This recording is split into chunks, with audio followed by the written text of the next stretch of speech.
Bora lá, galera! Então, estamos aqui para mais uma videoaula, e hoje vamos falar sobre África Antiga. A África Antiga corresponde a um estudo da história que fala exatamente sobre a África entre os séculos 3 e 15. 3 e 13, mais ou menos, né? 15 já fica para a história moderna. Então, gente, nesse período teremos uma grande variedade de fontes e de pessoas que vão estudar esse vasto continente.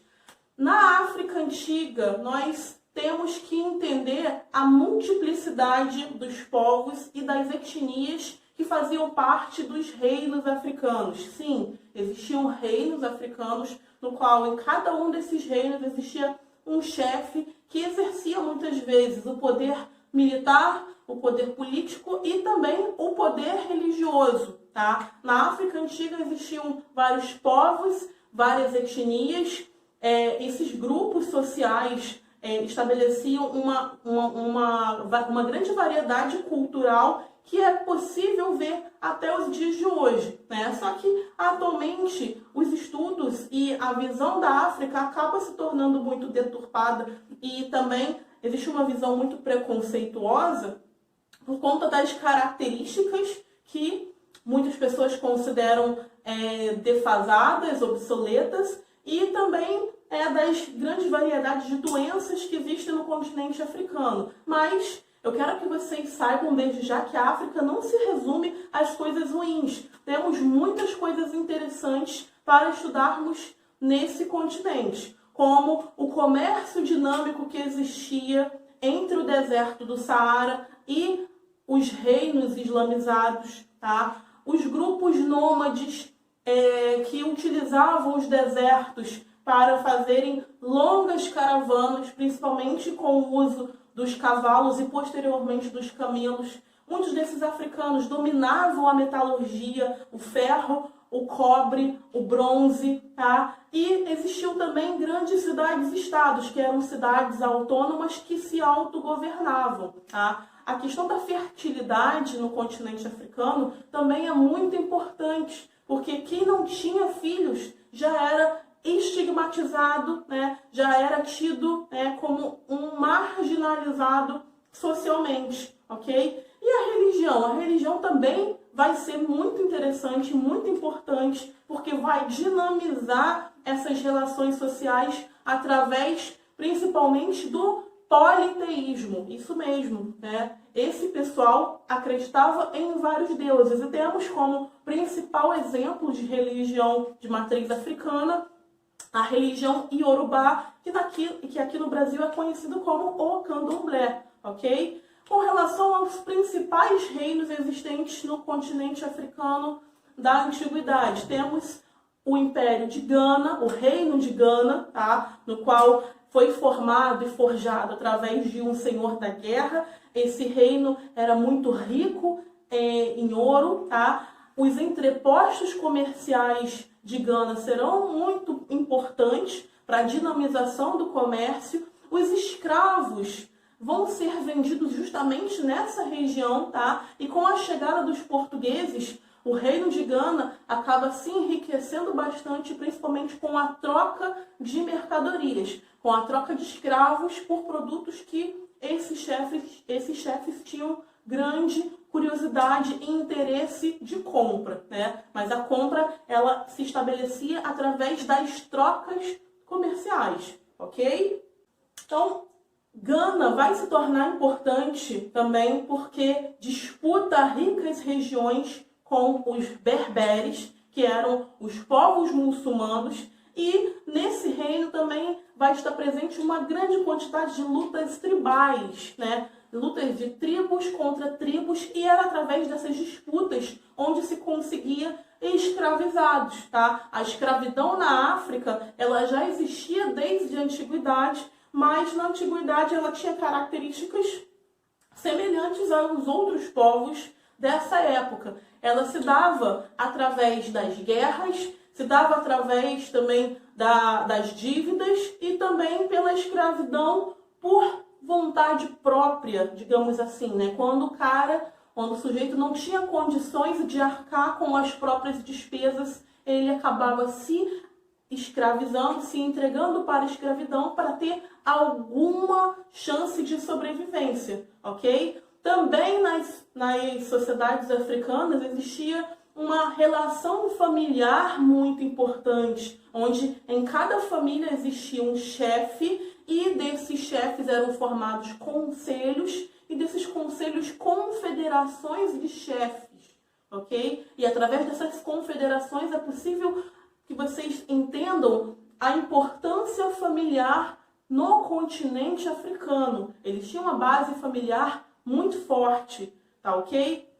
Também temos que falar sobre o Reino do Mali, que vai se dar de forma muito importante, principalmente através da cidade de Tombouctou, tá? Essa cidade que continha um grande acervo de livros e de histórias materiais da região acaba se perdendo por conta da destruição da cidade e muitos dos livros que existiam acabam se perdendo, tá? Na África, então, através dos griots, teremos uma grande importância dos anciãos, que vão passar as histórias de pai para filho, né? São as histórias orais que passam a ter muita importância, tá? Vocês precisam entender que a África, ela não se limita apenas pela escrita, mas sim pela linguagem falada, tá? Muitas pessoas acreditam que a África viveu uma pré-história, mas isso não é verdade, porque a variedade cultural presente no continente era muito maior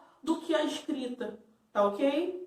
Uma outra coisa muito importante para que vocês entendam a respeito do continente africano é a importância dos rios. Não só o rio Nilo, que é muito importante, mas também os demais rios que existem até hoje no continente africano. Através desses rios era possível o comércio, o transporte de pessoas, tá? E o grande afluxo entre uma região e outra, tá ok? Isso vai ser muito importante dentro do continente africano. O comércio fluvial, tá? Não só o comércio feito em caravanas nos desertos do Saara, tá certo?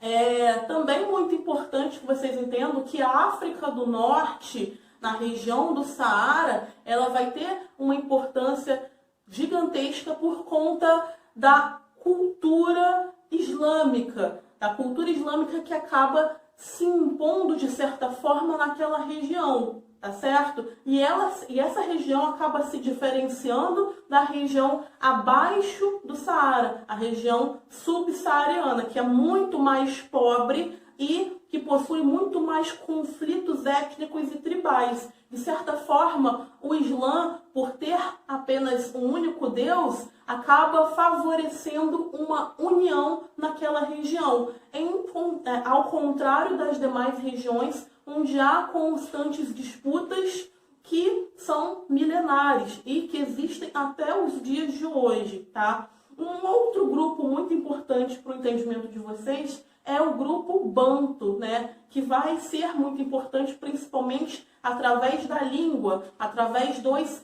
dialetos, ok? E através desses dialetos teremos uma grande variedade linguística aqui no Brasil, né? Porque esse pessoal virá para o Brasil e vai misturar a língua que o português já tinha inculcado nessas pessoas. Muitas vezes a língua do africano se sobrepõe à língua do colonizador, no caso do português, certo? Então, a linguagem, os costumes, os valores, as danças, a religião, tudo isso é muito importante para que vocês entendam também como que é essa mistura, como que é a chegada desses africanos no Brasil e como eles vão formar o que a gente chama de afro-brasileirismo, certo?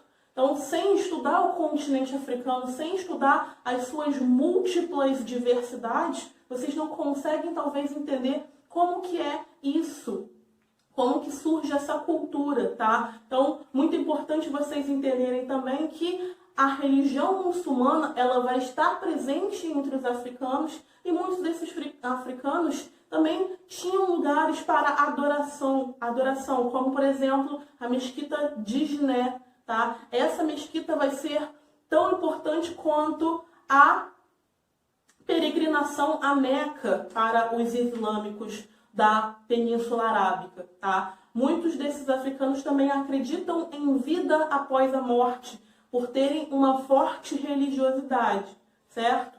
Então, gente, por hoje é só. Espero que vocês tenham conseguido entender algumas coisas. Dúvidas, sugestões, comentários, por favor, façam, ok? Um beijo e até a próxima!